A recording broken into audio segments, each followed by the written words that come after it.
waba uzi impamvu udatera imbere mu buzima bwawe, ugahora hamwe nta mpinduka? Kurikirana iyi video irarangira ukuyemo igisubizo cyawe. Abantu benshi bizera ko bazatera imbere biturutse mu gusenga, biturutse mu nzozi barota.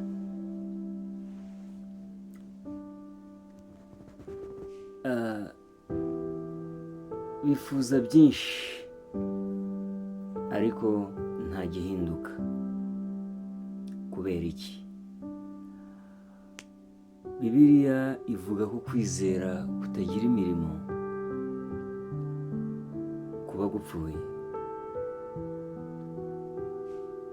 Kuki usenga ariko ntutere imbere?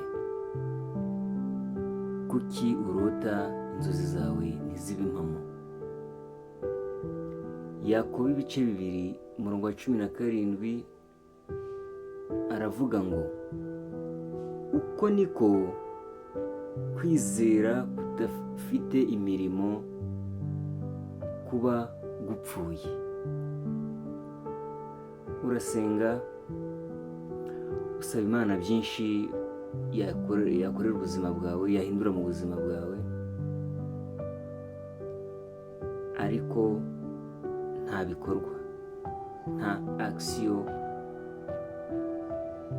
ufite.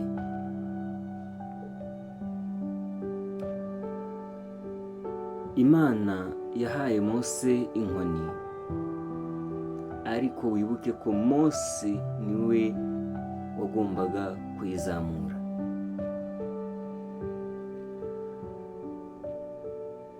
Turebye no mu Migani ibice 23 umurongo wa 7, dusomye akarongo gato, haravuga ngo kuko uko atekereza ku mutima we ariko ari.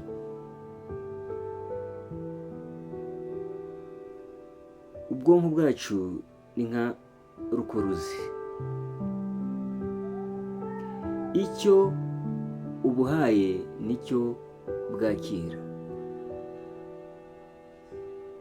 Nutekereza ko udashoboye,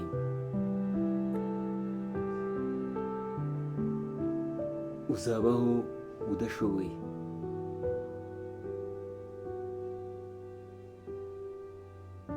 Intambara ya mbere uzarwana nayo si hanze,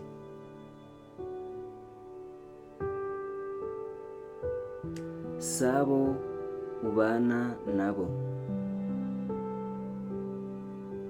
ntabwo ari ibyo unyuramo,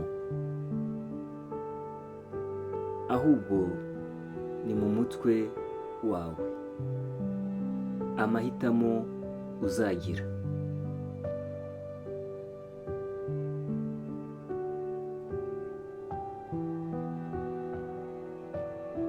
Imana yaduhaye guhitamo icyiza cyangwa se ugahitamo ikibi. Nuhitamo kimwe muri byo, umusaruro uzavamo uzaba ukwiye ibyo wahisemo. Yosuwa igice cya 1 umurongo wa 9 hatubwira ngo iki? Haravuga ngo komera ushikame, ntutinye.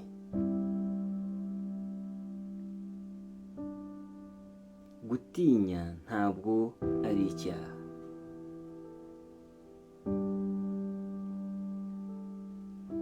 ariko kuguma mu bwoba nicyo kikubuza gutera imbere.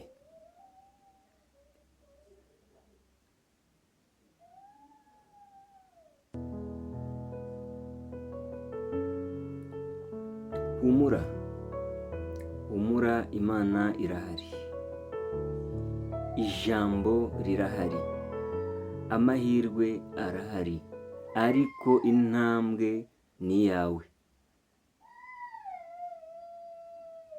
niba ushaka guhinduka tangira ubu ngubu.